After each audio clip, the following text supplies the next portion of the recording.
अमित जी, थोड़ा illegal migration की ओर चलते हैं। ये मुद्दा जो है आपने भी कई बार उठाया है, खासकर बांग्लादेश में जहां तख्ता पलट होने के बाद सर ये बढ़ा है, तो इस पर क्या कदम उठाएंगे कि ऐसा ना हो? इसको हम कैसे टैकल करेंगे?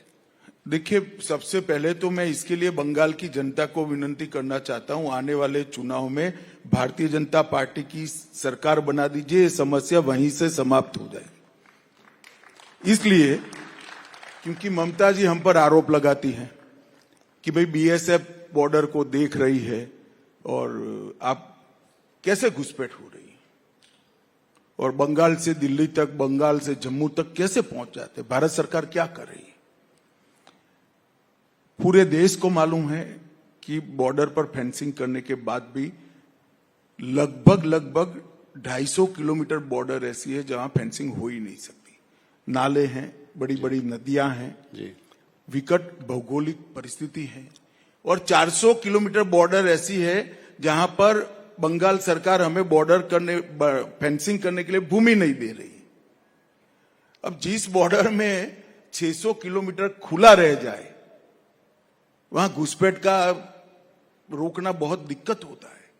मूसलाधार बारिश में, ठंड में, गर्मी में नदियों के नाले खुले हैं, वहीं से आते हैं, न जाने घने जंगलों से। परंतु मैं एक छोटा सा सवाल देश की जनता के सामने, सवाल और स्पष्टता दोनों रखता हूं। वो आग तो गए देश में, चाहे रोहिंग्या हो चाहे बांग्लादेशी हो, उनका वोटर कार्ड कहां बन रहा है, जिसको लेकर वो पूरे देश भर में उत्तराखंड तक और कश्मीर तक ट्रैवल करते हैं। वो सारा वोटर कार्ड बंगाल के 24 परगना जिले से ही बनता है। हजारों पकड़े गए बांग्लादेशियों के पास से जो दस्तावेज मिलता है, जिला भी नहीं बदलते, इतना बेखौफ हो गए। सभी के फर्जी वोटर कार्ड, फर्जी आधार कार्ड, वो 24 परगना जिले के। और अब मैं ममता जी को पूछना चाहता हूं, किसकी जिम्मेदारी है? कोई विदेश से आता है, घुस गया, चलिए, इसकी जिम्मेदारी जनता तय करेगी। मगर घुस कर गांव में आया, क्या पटवारी को मालूम नहीं पड़ेगा कि गांव में 25 लोग नए आ गए हैं? क्या पुलिस वाले को मालूम नहीं पड़ेगा? कौन इनका आधार कार्ड बना रहा है, कौन उसका वोटर कार्ड? और वो कहती है आधार कार्ड भारत सरकार की एजेंसी अंततोगत्वा कलेक्टर होता है, जो आपके अधीन है। इलेक्शन कमीशन की भी एजेंसी तो कलेक्टर ही होता है, जो आपके अधीन है।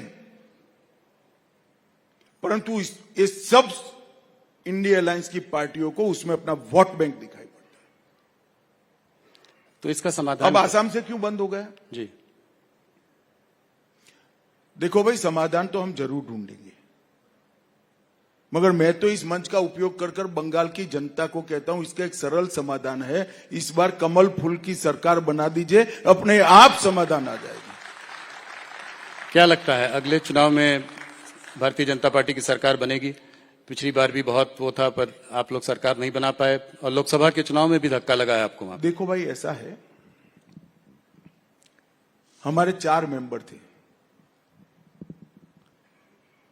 मैं मीडिया का रुख, जिसमें आप भी आ जाते हो, वो समझाता हूं। हमारे 4 मेंबर थे, 4 से 77 हुए, हमें झटका लगा। जिस कांग्रेस पार्टी ने 23, सुनो ना यार, जिस कांग्रेस पार्टी ने 27 साल राज करा,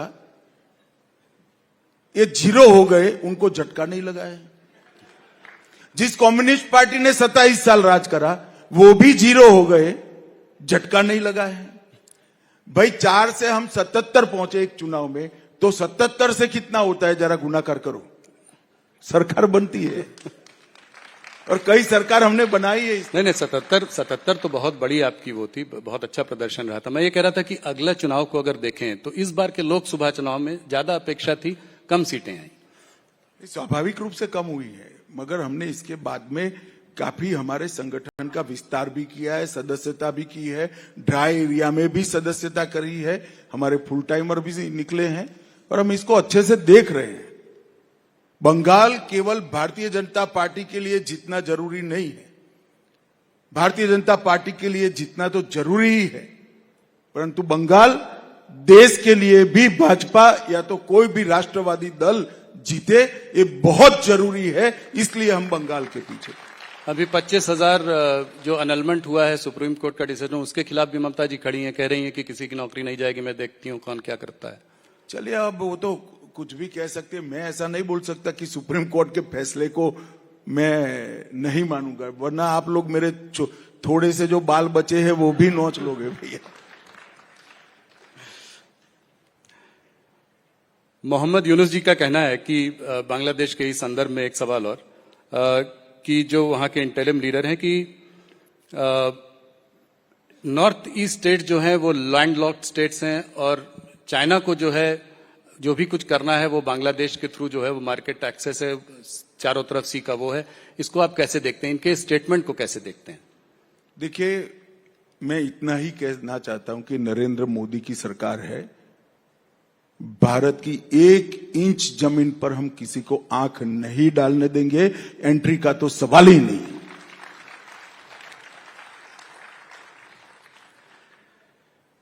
आपने हरदम, मैंने आपसे ये सवाल 2-3 बार पूछा है, फिर से पूछता हूं क्योंकि नया कार्यकाल है, इस तीसरे कार्यकाल में पाकिस्तान ऑक्यूपाइड कश्मीर पीओके के बारे में, इस पर क्या इस थर्ड उस पे? देखिए, भारत का स्टैंड बड़ा रुख है जी, स्पष्ट है और सालों से है कि पाक ऑक्यूपाई कश्मीर हमारा है। और जहां तक कब आएगा इसका सवाल है, तो इतना तो तुम भी समझते हो राहुल, मैं सार्वजनिक मंच पर इसकी तिथि न बता सकता हूं, ना योजना बना सकता, मगर हर भारत सरकार का दायित्व है कि पाक ऑक्यूपाई कश्मीर हमारा है। वो हमारा सिर्फ क्लेम नहीं है, हमारी बिलीफ है और ऐतिहासिक डॉक्यूमेंट भी है और हमारा लीगल केस भी मजबूत है। पाकिस्तान कहता है कि जो बलूचिस्तान में अटैक हो रहे हैं उसके पीछे इंडिया का हाथ है, इसको कैसे आप देखते हैं? चलिए, अब उनसे संभल नहीं पड़ता, वो तो कुछ ना कुछ कहेंगे, वहां की जनता को क्या करेंगे, मगर अब उनकी समस्या है, उनको निपटना चाहिए। पर क्या इंडिया सपोर्ट करता है बलूच लोगों के लिए इंडिपेंडेंट स्टेट? हमारी देखिए, इंडिया के सपोर्ट का सवाल ही नहीं होता। उनके यहां जिस प्रकार से शासन चल रहा है, इसके कारण कुछ प्रांतों में असंतोष है, इसको हम रिपेयर नहीं कर सकते। नेपाल में जो है, नेपाल में इस वक्त हिंदू राष्ट्र की जो है एक मांग है, इस मांग को आप कैसे देखते हैं? अब वहां पर भी डेमोक्रेसी है, सब लोग अपनी अपनी मांगे करते हैं। चाइना का स्टैंड जो है इधर कुछ सॉफन होता हुआ आपको दिख रहा है, हम लोग देख रहे हैं कि बातचीत बढ़ रही है। क्या चाइना से इन्वेस्टमेंट्स आने की कोई उम्मीद है? देखो, मैं मीडिया का आदमी नहीं हूं जी, एक स्टेटमेंट से देशों के रुख तय नहीं होते हैं।